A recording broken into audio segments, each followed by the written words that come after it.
Welcome to a pod of wings and filth, where two voracious fantasy readers dive into the magical, gritty, and sometimes downright filthy world of fantasy. In this podcast, we chat about our favorite fantasy books, from dragons and magic to the dark and twisted corners of fantastical realms. I'm Heather, and I don't need details on how magic or tech works in stories. Less is more, my friends. And I'm Morgan, and sometimes a prophecy is just a spoiler in disguise. We've got a lot of opinions, a lot of passion, and even more books to talk about. So grab your favorite brew, maybe a magical artifact or two, and join us as we get into all things magic, wings, and a little bit of filth. Content warning: expect spice, swearing, spoilers, and strong opinions on dubious character choices. This is an adult show meant to discuss adult things, unfiltered for an adult audience. Today's episode will contain spoilers for all of Neverkeep.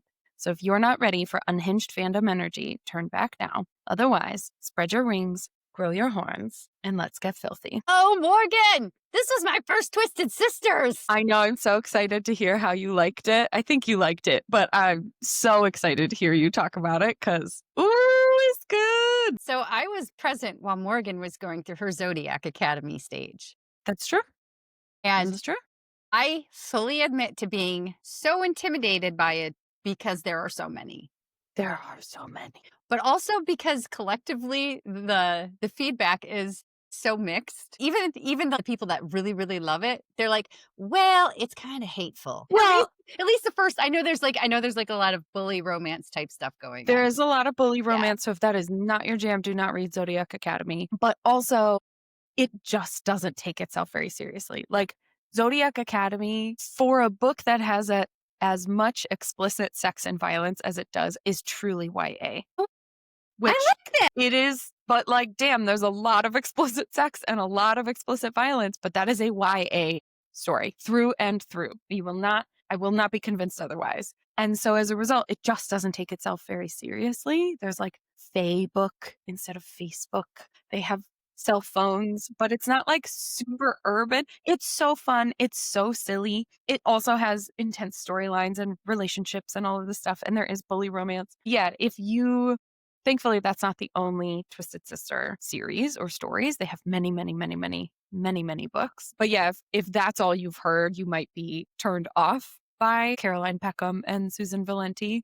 But like, no, their shit is so good. They do a really wonderful job. Well, I fully admit I have the first book of one of their series. It's a vampire one. Huh?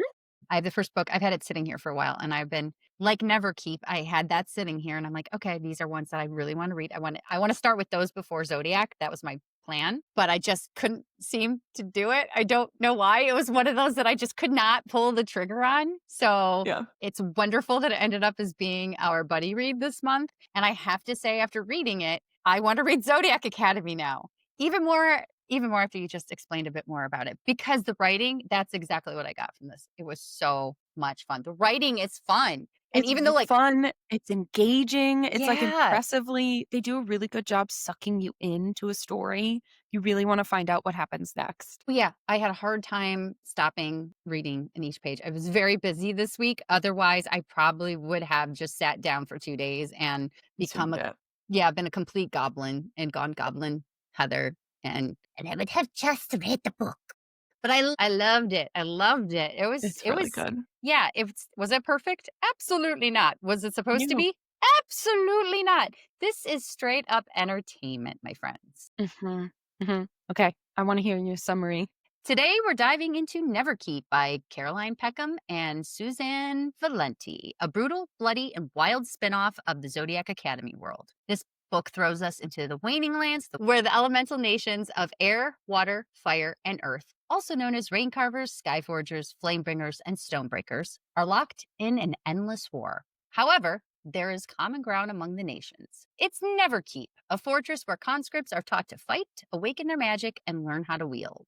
At the heart of this story are two women whose paths are destined to collide: Vesper and Everest. Vesper is the infamous Sky Witch, instantly recognizable with her unique pink hair and succubus powers that make men and women alike want her and fear her. She's ruthless, cunning, and revels in it. This is a character who literally decapitates a traitor and strolls into a royal ball with his head in her hand. She finds herself dangerously entangled with Prince Dragor, aka Prince Red Flag, that is what I'll be referring to him as, who calls her his creature, and she finds herself blindly loyal to. Everest Arcadia seems Vesper's opposite, a rain carver from Cascada, who has spent her life mocked, humiliated, and dismissed. Her father disowned her, her half brother Ransom torments her, and she watched her mother being slaughtered by the fire wielding Kaiser Brimthian. Everest carves his name into her blade, swearing vengeance. But when she arrives at Neverkeep, she's branded a reject, overlooked despite flashes of extraordinary power. Even her best friend Harlan, her one safe harbor, ascends to become a Reaper and leaves her utterly alone. Both are underdogs in their own way. Both are hiding truths, and both are shaping up to be tied to a prophecy that could change everything. Along the way, we get brutal battles, twisted romances, and betrayals stacked on top of betrayals. Absolutely nothing is what it seems. By the end, Vesper is betrayed by the lover she betrayed her prince for. Ever's soul is now bound to her sworn enemy, and it seems war is on the horizon with the four nations. But also, what the hell with the Reapers of Neverkeep, Rogue Dragon Shifter, and vampires? At the end, we are left spinning and toiling. That was a good one. I was like, I tried to make that one a little bit shorter. And I'm like, no, there's just, it's How? Yeah, how? There is How? so much continuously going on, and I love it. Hmm. It's so good. Yeah. Okay, I want to address one thing real quick because they mention it being in the same world as the Zodiac Academy. And the answer to that question is technically yes, but mostly no. Okay. So I cannot, having read Zodiac Academy first, I think this is a prequel Okay. ish. Like, I heard the magic system works a little differently. a little differently, mostly the same. There are all the like elemental magics and things like that. There are no Reaper characters in the Zodiac Academy, but there are a few moments and a few things where it's kind of hard to tell if this is the world before Zodiac Academy or maybe millennia after Zodiac Academy. I could see it either way. I mean, having read this, I still don't really know. There's not a clear, like, well, that's a hint that maybe that thing's coming later. Like, I don't know. There are just enough little breadcrumbs where you're like, we're for sure in the same world. The magic kind of works the same. The stars are far and away the, eternal beings, the magical sort of sources, I guess I would say. But the way it works on, like, in the lands is a little different. Just different enough, I guess I would say. That, like, you don't have to read one in order to read the other, I would say. They're so different in that way. Okay. And I think, and Morgan also left this note in the buddy reads. For those of you that have read Zodiac Academy, if you have, it certainly will help you at first. Yes. Because you are bombarded with a lot of information to begin You are with. dumped right into the world. Yep. It starts off in a battle, in a fight that goes on for 120 pages, which I'll bring up in a moment. But I was struggling at first because there were so many, just the names of everything, the names of nations, and like some of the side names, like nicknames for even characters were brought in right away. I don't hate that. In fact, the way that it was done, there's action involved while it's happening, which is the best way for me to absorb it. Aside from learning as the characters learn, those are the two best ways for me to absorb information when reading fiction. But I was kind of lost with some things, but I wasn't lost as to what was happening at the moment. It was more of a, I need to bookmark this information so I know who that guy is and what this means. But I didn't need to actually do that. It shows you as it goes on. So if you're like, wait a minute, did they reference that? A lot of the information that you get early on, I think if you do a reread, it's just going to be cool to go back and be like, yeah, we did find that out earlier. Oh, there was a little hint of that early on that I missed, as opposed to you're going to be lost and confused. I feel similarly about the beginning of Crescent City. I love it, but it was it was really hard at the beginning to kind of get there, but it does all work itself out. So it does. You and I have talked a lot about how our preferred method of entering a fantasy world is through learning with the main character, like maybe an amnesia or she's entering the world for the first time or whatever. It's my favorite way of learning. It's not the only way we get most of the time we don't get that. And so with this, you are dropped right into the action. You are dropped right into the world. Pick it up or put it down. Here we go. Like you're in or you're out kind of thing. And so as long as you're ready to like strap in, because here we go, You'll be fine. I think that's a really good point too, because when we looked for our 5-star and 1-star or our DNFs, most of the DNFs I found were people that just were like not about Yeah. the introduction, It's a which that's fair. It is, which I am going to ask you now. How did you feel about a 120-page introduction? And did you realize that it was an introduction while you were reading it? I did not. So, yeah, it's sort of a like in the past, and then you get launched into the future after this intro. I had no idea it was an intro at all. The battle was good. I mean, they do a great fight scene with all these different magical creatures and shit flying around. It's amazing. But yeah, it was a little like, where the fuck are we? What's happening?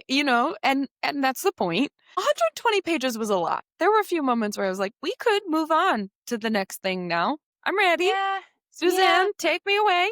I also don't know who writes. I do know they write different POVs. That Okay, is that's how what I they work. figured. I I think don't know that's how who's who. James S.A. Corey does it too.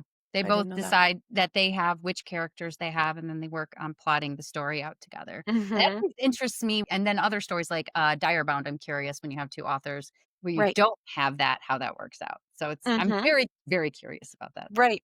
Right. I don't know which character was which author in this. Well, I have a theory based on Zodiac Academy because it's also two female POVs. They're twin sisters in Zodiac Academy. And there's one who's a little more shy. And then there's another who's a little more, I don't want to say promiscuous, but I think I have to say promiscuous, like just more If sexually she awakened. is, she is. I think Yeah. it just fits the bill. So I would be curious if it's probably the same. I don't know who is who, but I imagine it might be the same here because Vesper is Certain. definitely our Yeah. succubus character, which like, holy shit. I also really loved the writing of her power. I love that her I power is did based on too. desire. That Gosh, was what so cool. it was kind of refreshing. It's Hmm. very, very seldom, even with women authors, that we see women empowered in such a way. I feel like sexuality is still, and I know I bring up the stable boy, but it's for a good reason. Well, it's We so prolific. it's so often, yes. Like, but anyway, even women authors still feels like we can't have them have too many partners or be too sexually overt or promiscuous because women aren't supposed to be, or they might be perceived wrongly, even Right. by other women. I mean, we are guilty of judging each other in that way also. So for me to have a character who's so not only just open about it and confident about it, but that's her power. Well, That's her her power is magical power. desire. It's It's so desire, but cool. yeah. Which the funny thing, one of the things I loved about exploring that power with Vesper, the Sky Witch, was that it's not always sexual desire that she Yeah. can, like, the times she makes people shit their pants, there were multiple times where it was like she could feel that they had the need or the desire to pee or they had the desire to shit. And she She would just made them. pull It was so great. Unexpected and delightful. was gonna say, I think this is the Twisted Sisters' power. I think this is their writing prowess, is their ability to write stuff that is so intense and magical and creative. And then there is this really out there wild, but makes sense when you think about it, like element to it. And it provides this comedic relief that is just, it's perfection. I really fucking love it. A man shit while he was having sex. Yes, and I loved it, which, That was normally that's so not a funny. sentence you just regularly say, like, that's something you It's wanted to certainly happen. not one I say in my daily No, lexicon. but I assure you, in context, it's fucking hilarious, everyone. Like, it's really, really funny, and there are other aspects of it too that she utilizes in different ways, but yeah, the BM and the pissing and the moments that are really kind of embarrassing for characters, it's kind of enjoyable. It's enjoyable, it's silly, and I think the piece that I love about it is you talked about your hot take today was not needing to explain all of the magic in order to understand it. Less is more. I agree. And one of the things that Twisted Sisters do really well is if they are going to have a very unique magical power, they will walk it to its full extent. There's Mhm. no leaving it off. So it's not her power is desire, any desire. So it is sometimes greed, it is sometimes anger or rage or power. Sometimes it's the desire for more power. Sometimes it is then sexual desire. Sometimes it's the desire to pee or poop. Like They will walk that all the way through. There's no stone left unturned. And until it's on the page, you don't even think about it. And then you go, yeah, that Yeah. fits. I don't love it because it's gross, but I'm glad you put it in there because it makes me feel like you really are doing the work for your magic system. You're making sure it really makes sense. And it does. There's a TV show called Babylon 5. It's a science fiction show from the 90s. If you watch it, it looks cheesy as hell, but it is one of the most well-written stories I've ever experienced. It's beautiful. But there are two ancient alien races that are basically trying to start a war with the humans and the other races now, the younger races. There are plenty of different alien races, and they're trying to start a war. And the one side, they're called the Shadows, and then there's the Vorlon. The shadows, they go around asking all of the other younger races, "What do you want?" And I love that question because it's so different. Sometimes the character will answer what they want in that moment. Mm, Sometimes it's very, very small and some insignificant, and sometimes it's huge right. and they absorb that. Anyway, it ends up blowing up. But that part is always very, very interesting to me. And I was thinking about it with Vesper. I'm like, I'm actually getting to witness this in real time of Mhm. what do you want?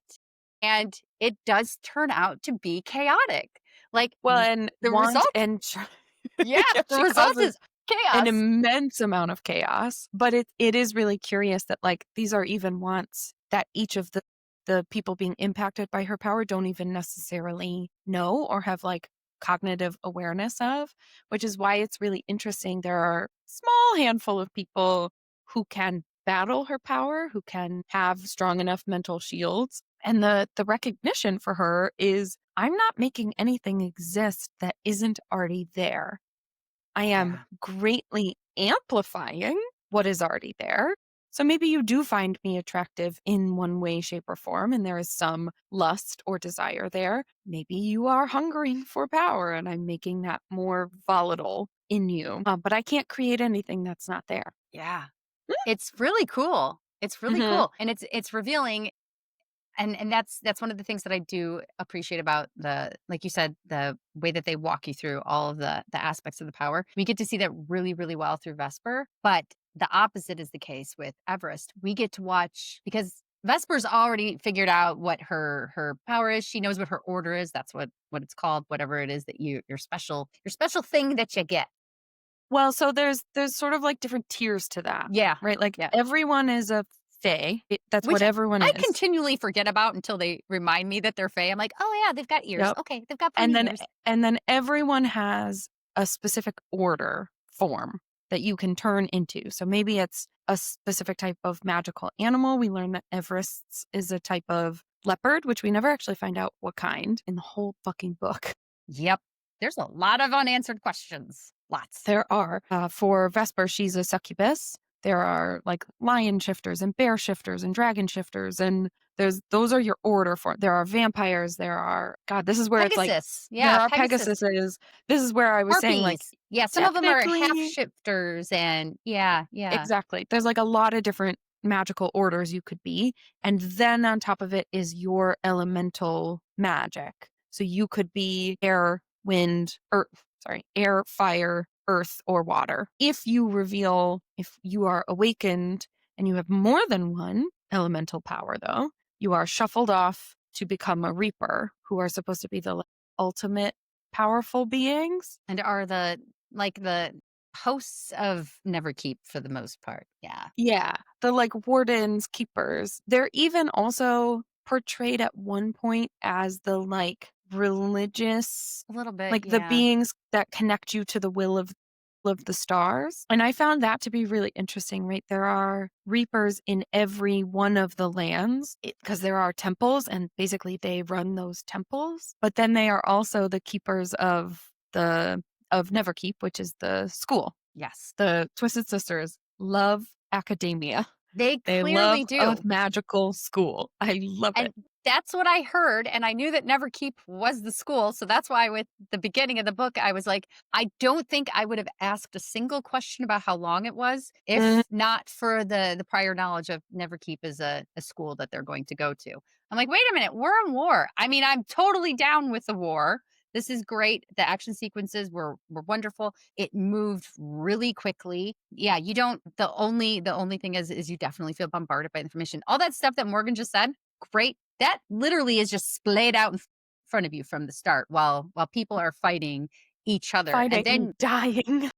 lots of death, like significant death. But I what I really, really liked about it was, first of all, I have no problem with it. It worked for me. I'm good with it. Yeah, I just the only question I kept having was, did I read the intro, the what this is about wrong? Is this not about that? That Right. was Did I miss something? I yeah, thought we were like going to school. yeah, this is great. I am here for it. I just don't understand. Mhm. But what it also really does well for once they go to the school, a lot of times there will be like flashbacks, or even at the end we'll have and here was the moment, we'll have like a chapter of the point of view from what happened before in like a prequel type setting. Instead, we get all of that ahead of time. So we Front. have biases by the time we walk into those doors with Vesper and Everest. We have people that we are loyal to. We have things we want to see. We have our own real feelings when we walk into those doors. There And are that's motherfuckers I wanna kill before we walk in the door. Mainly Everest's family. yes, those are the worst. I still hate them the most. I hate them more than I anybody. Fuck those guys. I love reading a magical fantasy story where the stakes are high enough that you could die at any moment. I understand. I get it. I signed up for it. But we're going to school. This is supposed to be the one place, and they do talk about this in the story. It's part of the setup. It's the one place that the war amongst all the different elemental factions is supposed to be neutral. So why the fuck are we infighting? But that's reality too, isn't That's it? so fucking stupid to me, It's so though. Like, stupid. I how agree. do people see? So her brother, her half brother, his name is Ransom, which way to fucking ruin a good name. It's like in other cases, I'd be like, that my name doesn't really work, but it works for our ransom. Exactly. I was like, we just read Shield of Sparrows and fell in love with a very hunky Ransom.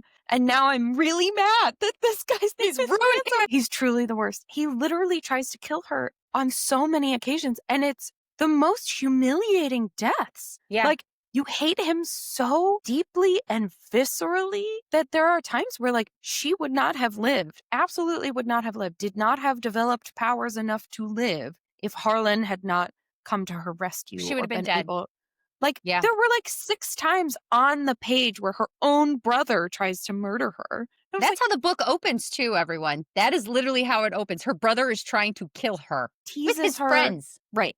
Like a lot of friends. And also, I know this is a real thing that happens, but as a self aware human, it's really painful to read for me on the page when people who are doing active bullying, you are actively bullying another human, when that person you are bullying lashes back. And then you try and claim that as I'm being wronged or I'm the victim. I'm like, Yep. what the actual fuck are you talking about? You just tried to shove her through what you thought was a magical, deadly barrier. You got lucky she didn't die on the other side, and you're mad she threw some ice at you? Yep. Because bullies are ultimately cowards. The worst. They don't expect retaliation. That's why they do what they do. It gives them the false sense of power and security. And it's why, more than any other kind of character, I hate bullies. More, it doesn't take Yeah. much for me to like get physically angry. Mhm. And that's why I hate them so much. It's truly why I hate them so much. So there are more evil characters, like straight evil characters in the story than them, but I think they are the fucking worst. And I every time I get to a page and I see his name, I even see the name Ransom and I'm like, yes, I hate it. it's I hate awful. it so much. So that is how you have biases. And also her dad is a fucking piece of shit. I'm not convinced that he's her true father. Hear you with that. I think Yeah. that theory has some sound to it. I think I think there's a that's little bit. partially why he treats her the way he does. I think he suspects it or he knows. I'm sure if that's the case, we will eventually find out. We do not in this book. There's nothing else about it other than him. He's just as bad to her as the rest of them. He He almost also kills her a couple almost kills times. her. The like that moment with the ice, Yes, my heart. this is a character that you get to watch become nothing but sharp edges. I wrote a character for one of my stories, and that's how her main male character refers to her constantly. She's all sharp edges. Mhm. And that is exactly how you can develop into a person like that is because you don't have the ability to develop anything but defense in your Right. life. There's She no has space for anything else. no, she has no ability for growth, for trust, for any of those things. Her entire life is survival. So when I look at Everest, who I really, really like a lot, I do too. I really like her. I love that the two of them are so different on the outside, but inside they are so similar. Mhm. They are it's that's where you see that people can be a product of their environment. Mhm. Mhm. But they're very similar in so many ways, and then obviously on the outside they're complete antithesis of each other. But I love Everest, but some of her chapters are really, really difficult, and they should be difficult to get through. Yeah. When you're spending time with Everest, you're spending a lot of time steeped in shame. And I think it's one of the reasons, at least for me, that her chapters are so uncomfortable. Yes. Oh, yes. You end up She goes on a whole journey of breaking out of that, which is so beautiful. Like, her journey feels so earned to me towards the end, even though it ends up in peril. But the way she steps into her power and her understanding of her power is so beautiful because she's finally deciding not to live in so much of that shame anymore. And it is giving her harsher edges for sure. I think you're right about that. But there is also some, I'm just going to fucking be me because fuck you. Who else can I be? I can't make Yes. myself be someone else. And I just found it really beautiful. It was, like, really heartwarming because, oh That's my god, that shame was really visceral. incredibly so. So, and that's like I think one of the characters too. I don't remember which one observed it about her. But and this is Yeah. another reason why I like multiple point of views too, is getting to see the other character from other characters' perspective. It gives such an interesting layer to who they are. It can be really great. I really, really, really enjoy multiple point of views. So Me I know it's too. not for everybody, but I love it when I get multiple point of views. Especially if they're well done, right? Like, for me, multiple POVs have to be distinct. If they are different characters, they have to feel like different people to me. And so one of the ways I sometimes struggle with a multiple POV is if I'm like, this is the same voice, you just slapped a Yep. different gender on it. I need different voices. I need different people. This is so different. Vesper and Everest have completely different tones. They have different ways of viewing the world. They have different ways of learning how to be, how to engage with their power. Vesper is all about, I have already taken this power and lived in it to earn the respect in the world. Everest has never had any power to begin with and is learning to come to terms with the fact that actually she has a lot. Like you said, on the outside, they are so different. On the inside, they're very similar, but the way they are written feels different. And so you're getting something novel and new every time. I think that's why I think until probably like the last quarter of the book too, Mhm. or maybe it is the whole book. I started at Echo Fort, so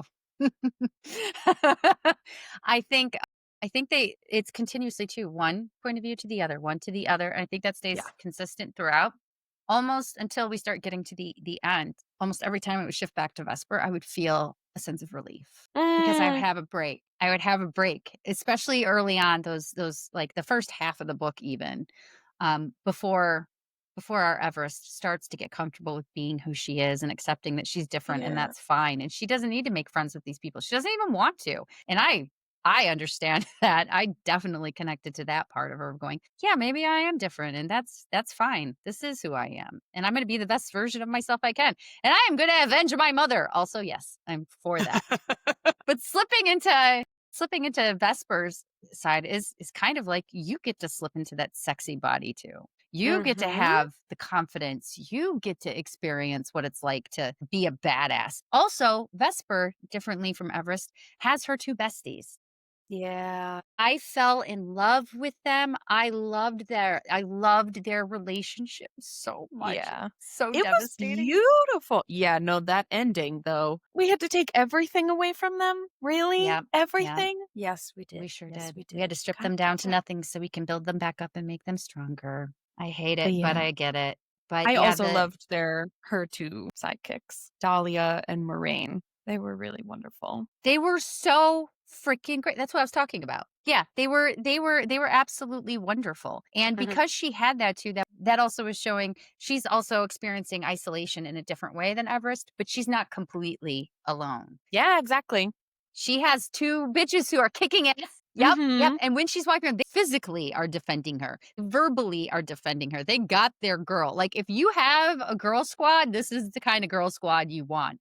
And everything they did, they were a team. They were a team. And she might have led them, but they were a team. Like, the moment they jumped off the thing so they could practice their air and they Yeah. did it all together, I fucking loved that so much. I almost cried. It I was very almost sweet. cried. It was Yeah. just It so was sincere. moving. The Yeah. sincere was I mean, these are the, like, more hardened shells, the 3 of them, like, they truly are badasses. They certainly don't show the world their soft underbellies, but when they did that, it was like, "Oh, no, we're saying it out loud," even, like, there were moments where they said to each other, like, "Yep, always have each other's backs," kinda stuff, and that was just we're all stepping into our power all together. It was really beautiful. And she got shit for that too from Prince Red Flag, Yeah, we gotta which talk about we Prince Damon. yeah, I yeah, mean, yep. I call Dragor, it whatever I the first fuck his name is. I kept calling him Dragor. Yeah, there's just that's part of the reason I started calling him Prince Red Flag was also because I kept calling him Dragner, this, that, blah, blah, blah, blah. There's so many variations of that name that I kept coming up with. I Mhm, pictured him initially as looking like Eric Northman from True Blood, and that makes sense. It makes mm. sense, but now that you said he's Daemon Targaryen, I'm like, "Oh, yeah, yeah, you're absolutely right. He's a He has monster. he has white hair, he has ice powers.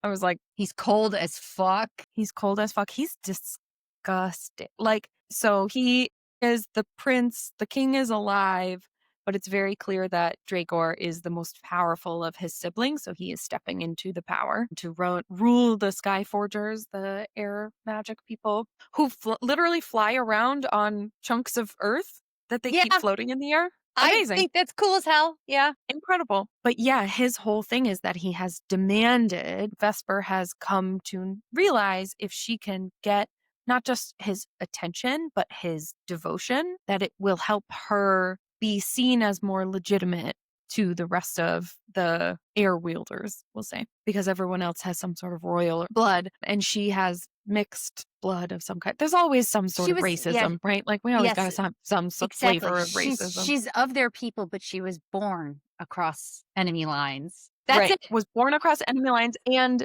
during so they do a lot of zodiac related stuff, the sky, the stars, all of the things. She was also born across enemy lines and during a window right outside her whatever her air sign would have been.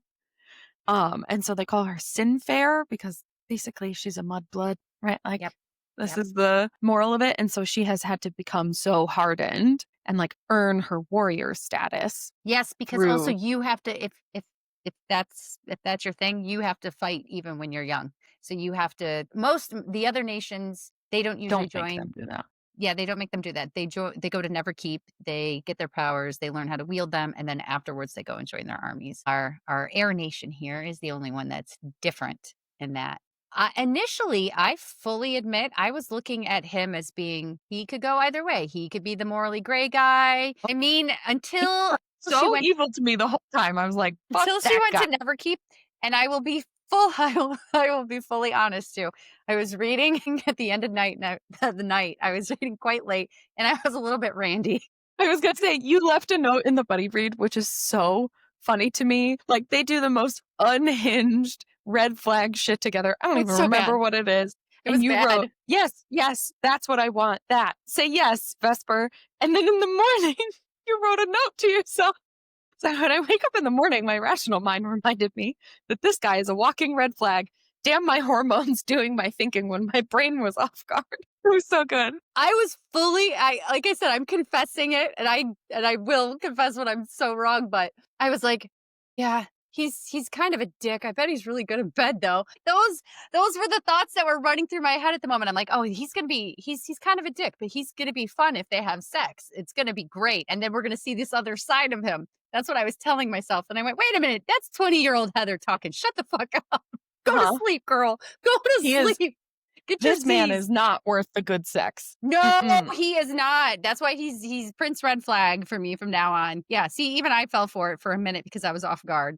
But yeah, he's controlling her and she is fully consensual in that control though. Because She this is. yeah, she's and And I have to say, too, it was kind of because you see those characters from the outside, you don't usually have the point of view from the characters Right. in the story to see Mhm. her devotion to him. And it Mhm. was 100% complete and real. And she wanted to be the best. She didn't care about other things. It wasn't that she didn't want to, and she had blocked those things out. Her vision was tunnel vision, focused on this, and that's it. And that's all she dealt with. Well, and it was interesting too, because there's actually a moment where he asks her, like, this is what this would take. This is what I am demanding of you, or what I am asking of you. If you choose to step into this role to be mine, is what he is Which claiming, right? sounds nice, It does. but But it's not.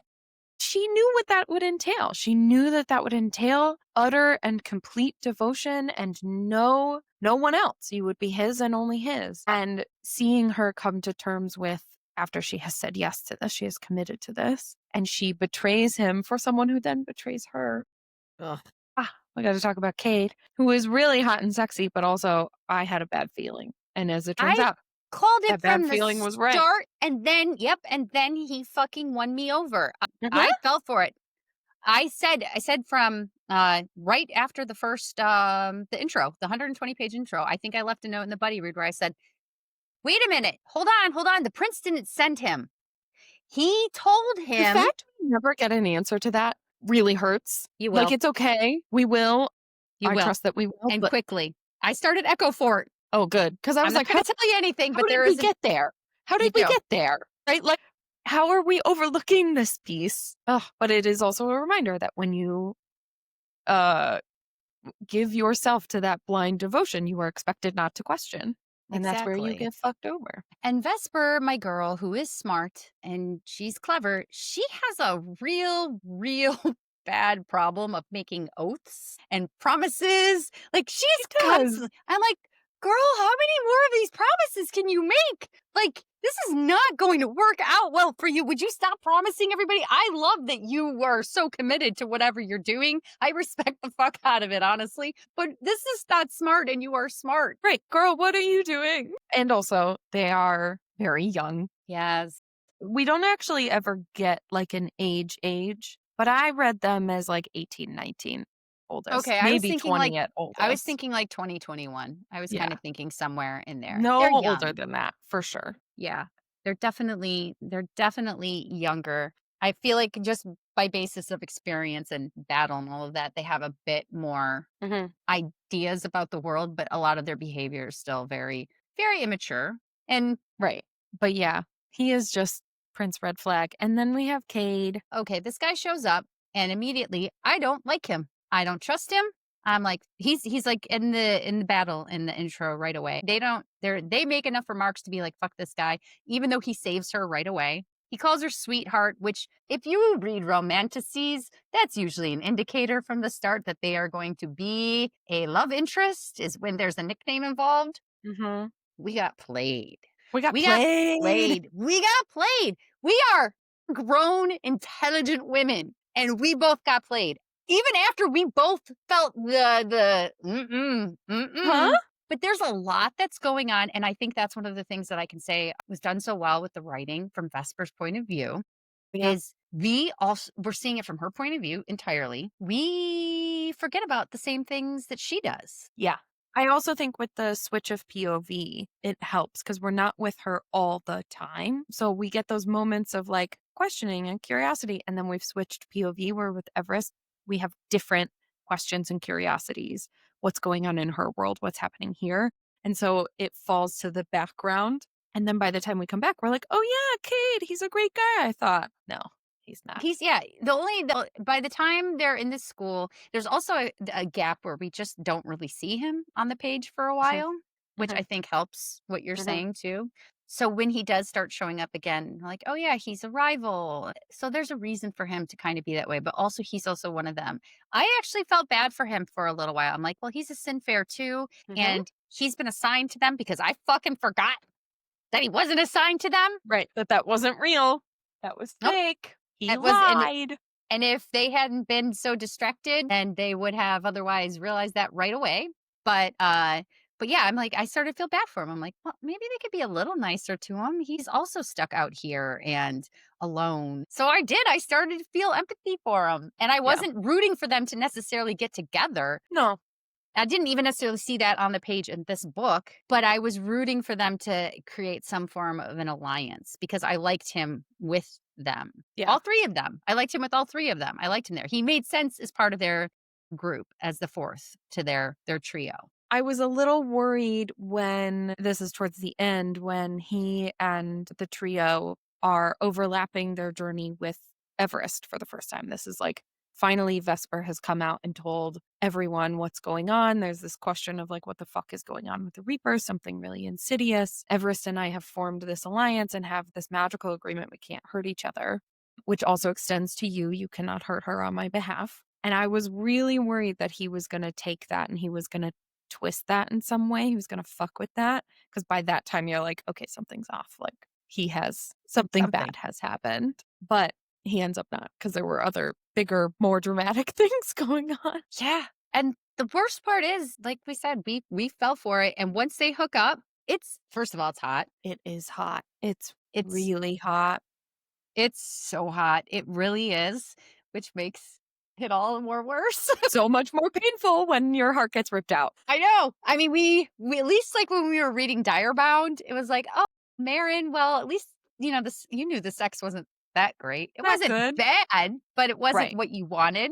But Right. this one, she was down. She was down for it. She was down and like, I understood. That shit was hot. I was Yep. into it. Like, I would have been crawling out the window and going yeah. back for more too. Percent. Yeah. I would have been risking the wrath of my red flag prince also. I absolutely would have. And I felt bad because it was the first time in so long that she had taken a piece for herself. And what I thought was great about the reveal and when he's giving her the truth, because he's telling her the truth. He's like, I was right here. I was out in the front the whole time. And you were just you made it easy for me. You really did. Yeah. I felt so much like I'm like, oh, yeah, I see those guys in relationships. Yeah, yeah. There was a little bit of, right, like Taylor Swift, I Can Fix Him, No Really I Can was playing in the background. It's like, damn it. Fuck. Yeah. But it was No. very, very, very real as far as the way that whole entire thing, without all the murder and all the other stuff, the relationship aspect of the two of them, that was Yeah. pretty real of how you can get completely side bombed and have not see it coming at all. But I felt so tremendously bad for her because she was the only people she could love were Moraine and Dahlia. That was it. Right. They were the only people safe enough because they were in the Yeah. same boat as her. And so she thought that because he also was in a similar situation that he would be safe and he was not. What did you think about Mavis, the quirky guy on the floating island? You gotta know I love me a weirdo. And Much like, fun. man, he's a fucking weirdo. What a welcome relief, though, from everything else. Like, Mhm. he's boisterous. I think he might be good looking, but in my head, he's not at all. Oh, yeah, no, definitely I not. think he was I don't know what, described yeah, as is like actually attractive. as an attractive man, but in my head, he's not. But he's got such a silver tongue that he just gets away with shit. He's really likable, though, despite the fact that he's kind of an ass. But he wears his personality on his sleeve, and he's like, "This is who I am. This is what I am. Take me or leave me," which is one of the things I think was great about Everest ending up Mhm. developing this relationship with him. And we really, really needed him in that moment when he shows up in the Uh-huh. story, especially for her. It also gives her like it gives her purpose too. Yeah, Yeah, here's this thing I can do. And and this I is something think, I'm good at. yeah, until he shows up and really helps her find that purpose, we were right on the border of feeling really hopeless with her. And it was like, no, no, no, no, we need something. Because she had already confronted Kaiser at least once and failed again, which, like, girlfriend, I don't know how many times you need to be met with, I'm not strong enough yet, before you believe it and put in the work. Mhm. Having the determination is not the same as having the skill set. Correct. Correct. That is correct. And she does not believe that, I don't think, Mm-mm. or does not have a sense of that at all. There were some like, friend, you are surrounded by some of the biggest assholes ever in existence. Your brother, your dad, and then this Kaiser character you have to do the work first. But so she comes to know Mavis and, ends up striking this deal, which still felt fishy to me the whole fucking time. I She agree. ended up meeting it, but I was like, girl, you needed a lawyer to look over that contract before you signed it because Funny I that you didn't say trust it. that, Morgan. Funny that you say that. Yeah. That's all I'm gonna say about that. Okay. I was like, no way this doesn't come back Good to bite point. her in the ass. Like, no fucking way. That man is Really. too wily. Yep. And so the thing that is great about him though is that, one on duck to another. It's true. It's true. And it ended up giving her not just a purpose with like making the blades and all of that, the like actual agreement with him, but it gave her access to the supplies that she actually needed, which felt like a question that went unanswered. As like, has she just been shivering her tits off in some fucking Yeah, and I thought she swimsuits was the whole supposed to time? get a room. Plenty of people had died. Where's her room? I think she kind of started to like it down there. I think she like started to like it down there. There was one moment where a room became available and she wasn't quick enough to get it. Oh, I missed that. Yeah. And I was like, "Oh yeah, like you are so isolated fully like in yourself and out in the world. Like you are choosing to isolate yourself further that like you didn't even get to take advantage of like the one creature comfort that this place is supposed to offer you. Which is food, a nice Food, warm bed, shelter, a bed." Huh. all of those things which she did not have. I Yeah. understood her choice. I understand her choice though to keep the isolation because she gets no relief at all. She's like, at least here I can start fresh, but she's exploited by her brother immediately. I mean, I think it's Mhm. like the second day or something. So she has no relief from it other than the other character that's a complete odd duck. Glomp? Glomp, Glomp. glomp.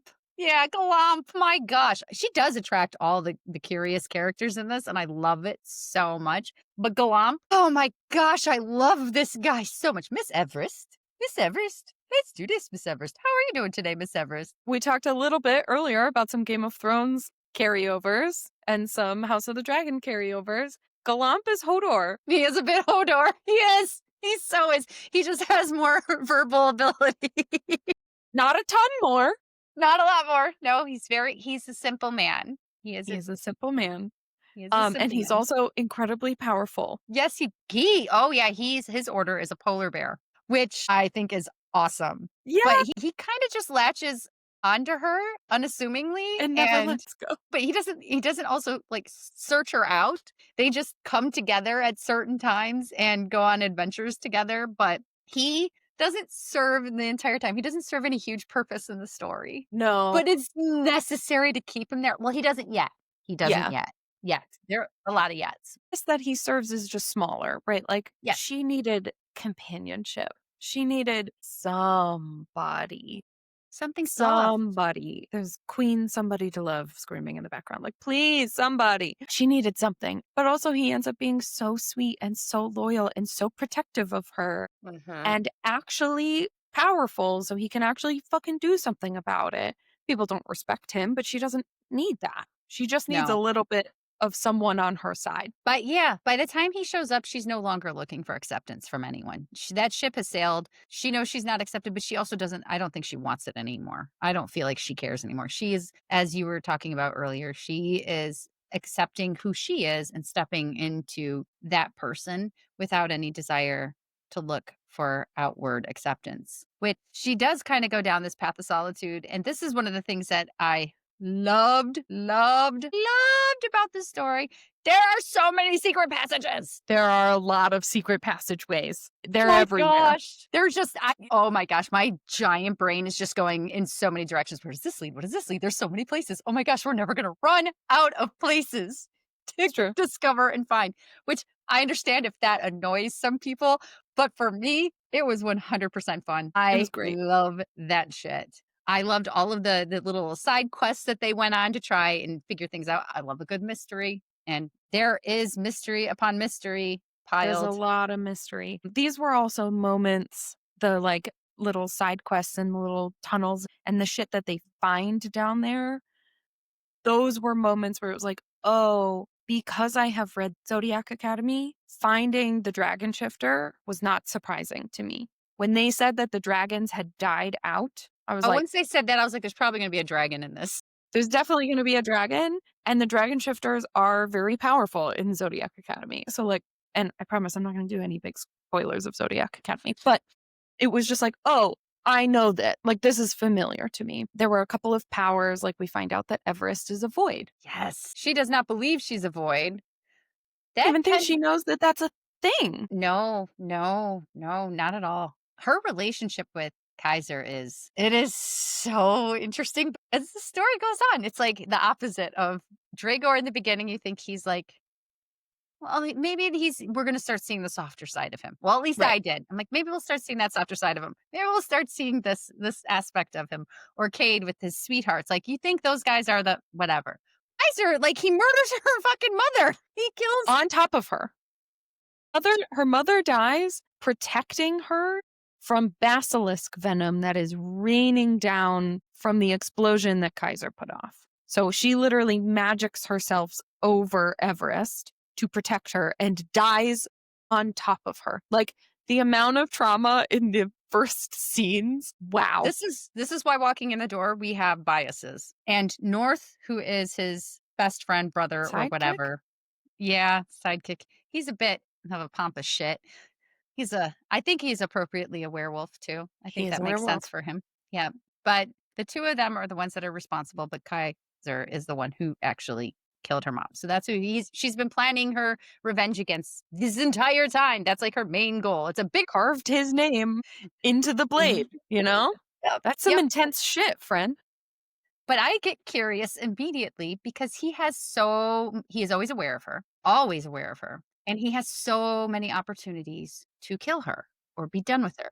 And he's not tossing her aside because he doesn't see her as a worthy adversary, which is what he gives her at first, which only infuriates her more. And that sense of, like Morgan said, like, honey, no, no, no, go practice, go practice, go practice. She's just more Stronger, angry. man.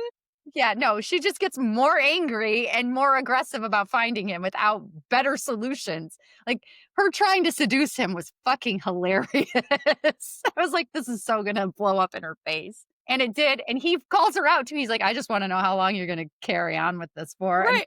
How long you gonna make it go? Because like, are we gonna just play this role all night? It was yeah, really funny. Also, the amount of times, and this is where I'm like, this is why the Twisted Sisters write YA.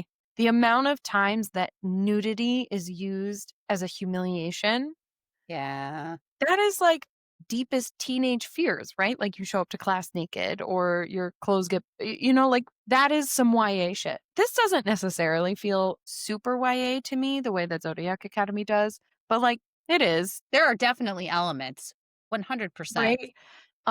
There were so many times where she ended up somewhere completely nude that it was like, girl, you didn't think that through even in the slightest. Well, we could say that about Everest in general. She does not Exactly. think things through. She is a whole bulls her way through everything, which luckily has because she does have all that spunk too and determination. She hasn't died yet, but it has bit her in the ass many, many There times. were even a few times I wondered if it was intentional.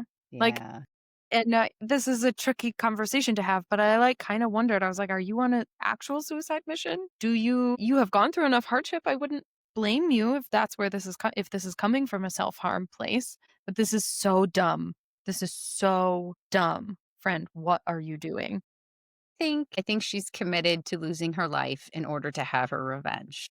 And Mm, not to say that she doesn't have any of those lingering thoughts. That might be a subconscious desire of sure. just wanting the pain to stop, because regardless of where she's at and how she's grown at this point, she's still suffering every day. There's no as much as I love Everest, and I think because I love Everest, this is painful, but there's not a lot of joy in her life at all. Mm-mm. Sometimes when you have characters like this, they have the fun on the side. So they have all the stuff that's happening externally to them, but they have some kind of safeguard or safe place. And she has like Galamp is a great character, and then Blue shows up too, and the little dragon guy, Blue. the little dragon buddy. But those are characters that are there for like a little hug, a little pat on the Hmm. back. Those are not going to be a place of solace for her, like Right. Harlan would be.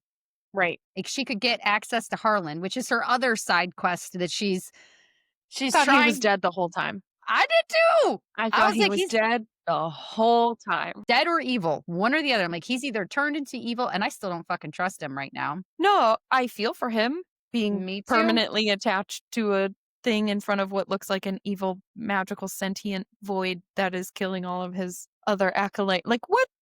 I feel for you. That feels scary.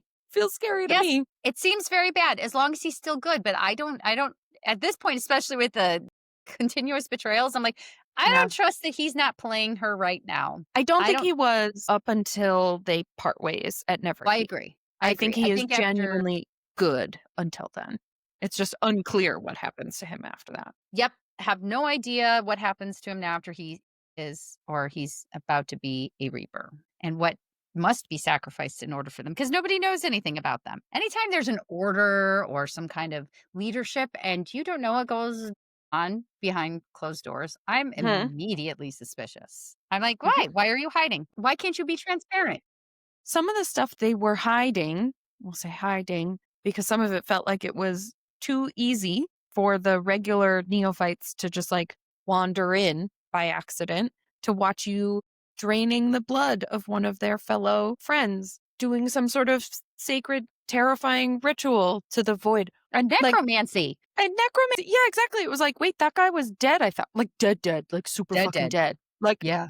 Totally fucking dead. ran through with a bunch of like horrific, like execution style death. Like, what? How? Hmm. But this is also the like mystery of it. Like, what the fuck is going on? You're doing some things, what feels like just out of sight, but also intentionally just out of sight so people could stumble upon it. And like super out of sight. Like, where the fuck are the Reaper acolytes? Where are they? Why is it not obvious where on the grounds they're learning? Yep. It's so good. It's so good. They write a twisty fucking story like nobody else. These women are I love them. It's just so, so much fun. There are characters for days. Whether you like them, you hate them, whatever you feel about them, you're going to have strong opinions. You are going to have strong feelings, and that makes it exciting in and of itself. Mhm. Whenever I'm largely invested in the characters, then the rest of the world I get interested in. But I like the world too. I think it's really cool. Mhm. There's so much that I don't know, and I always want to know. I am totally fine with the fact that I don't know. I'm kind of Mhm. fine because I did open Echo Fort immediately after I closed Neverkeep. Right. I'm only 200 pages in, but I was like, "No, I have to know what happens at least in some of these things now. I cannot bloody wait." Just a freaking ride. It's not what I expected in a very good way. Yeah. I really like that about these authors. I think they do a really good job keeping you on your toes, not just for the sake of it, but because the story is so good. Like it just does it naturally. Okay. At the end of all of our buddy reads, we read our favorite 1 star and 5 star reviews. All right. This is Domi Francois' review. Domi? Sorry if I messed that up, my friend. 5 stars. The Twisted Sisters are at it again. Wow, this book, I was hooked from the first chapter and it had me in an emotional chokehold the entire time.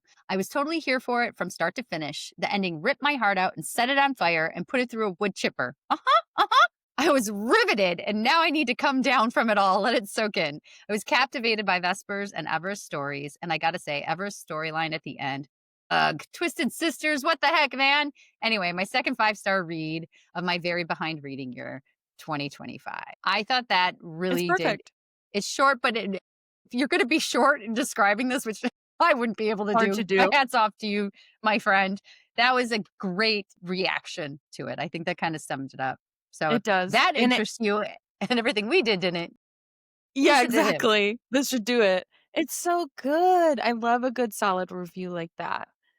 Mhm. Yeah, both of these are from Storygraph. So I will do the 1 star, which is technically a DNF because it's from Storygraph. So there's actually a DNF pile. And honestly, I think this is our first like really valid and understandable 1 star review. Because as I wanted to like this, but I couldn't get past the way each chapter went from one character back to the other. Personally, my brain just couldn't handle keeping up with 2 storylines. That's See, valid. yeah, if you're gonna do it, number one, DNF. Don't give it a 1 star. DNF it and say it's not for you and explain.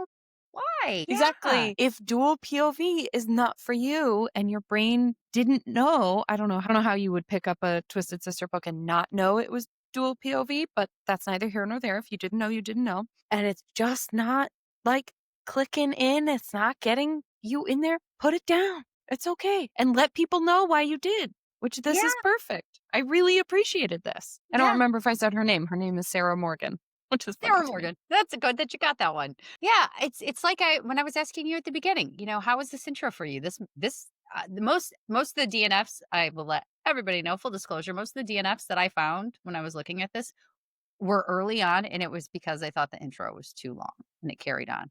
So I get it. Like I said, I wasn't 100% sure it was the intro. I was like, maybe this is just it because this has gone on for a bit. So Mhm. maybe they get to never keep at the end or something. But or I was questioning myself as opposed to Right. the authors. But those things make sense, and that's okay. It's okay to not for everything not to be for you. You don't have to rip the author apart because you just Nope. don't particularly like this one thing. Nope. Yeah, if dual POVs are not for you, do not pick up another Twisted Sister book. I would say It's not Morgan and for I you. read yeah, Morgan and I read an obscene amount of books, This and I is would true. say in the last 5 years, I've probably only read 3 books that I wanted to absolutely destroy the author. Right. Like it was Yeah, bad. yeah, bad and also clear. One of them, it was clear that the author was a piece of shit, so Yeah. we both read that one. But you know what I also didn't do? I didn't go write a review about what a POS the author was. I wrote why I did not like the book and why it did not work for me and why I gave it a bad reading. And Exactly. I left it at that. That's all it But had to be. yeah, it's perfectly fine. Most of the time I think we don't like stuff. It's just because it's not for us, and that's okay. Right.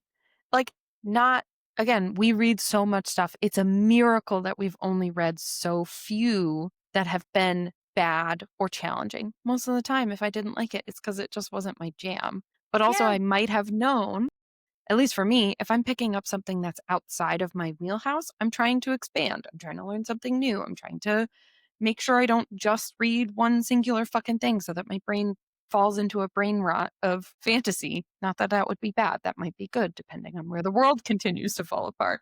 Well, this is how we ended up reading Elsie Silver too. I would have Exactly.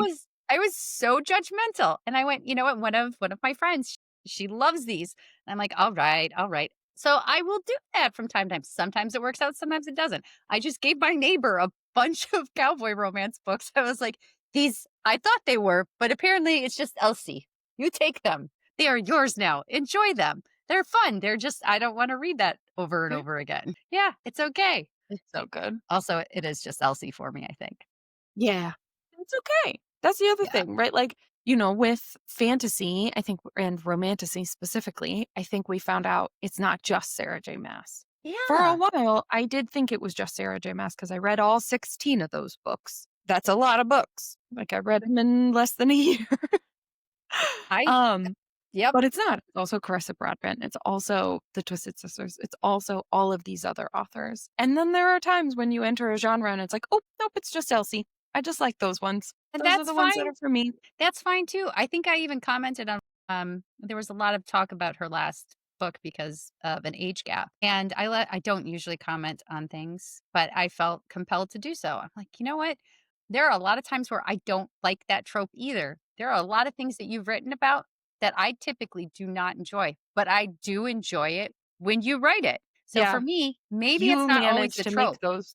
That's true, because that's the only pregnancy trope I've ever liked was in Elsie Silver, I was I didn't know how to convince you of that either. I was like, there are babies at the end. I don't know how to tell you that it's okay, but it is. it's good, actually. It is. It feels like the natural conclusion. It doesn't feel like it's the goal. It just feels like it's the natural conclusion. I think that's why. And they're really fun. They're really, really fun. Characters are just really well done. Like, Yeah. I care about them as people. I wanna know that they do well. I wanna keep reading their story. They feel really, really real to me. They're not tropey for the sake of being tropey, which is impressive because she writes those books based on the trope.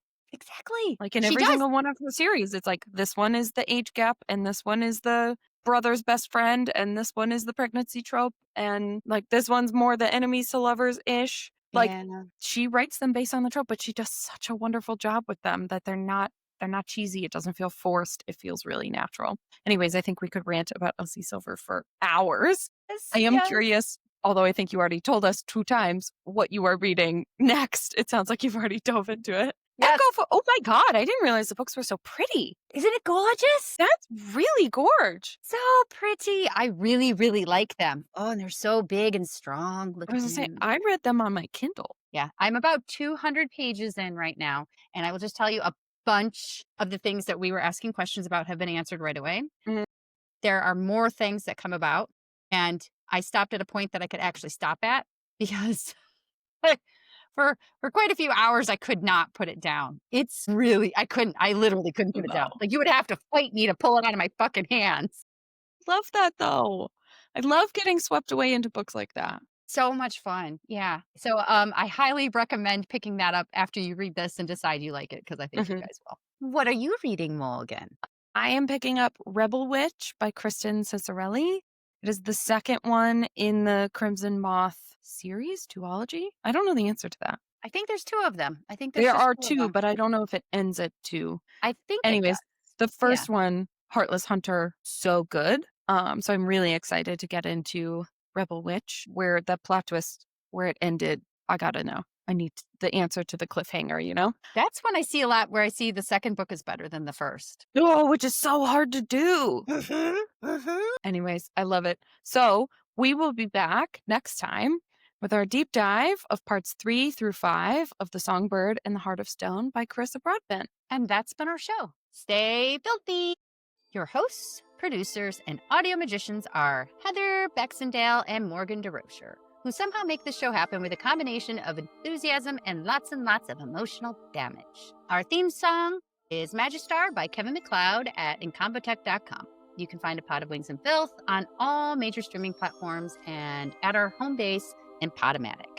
Follow us on Instagram, TikTok, and YouTube at A Pot of Wings and Filth for updates and fun content. And don't forget to check the show notes for important links. If you're loving the pod, please give us a follow or drop a rating. Your support keeps the magic alive and helps other Romantasy fans find us.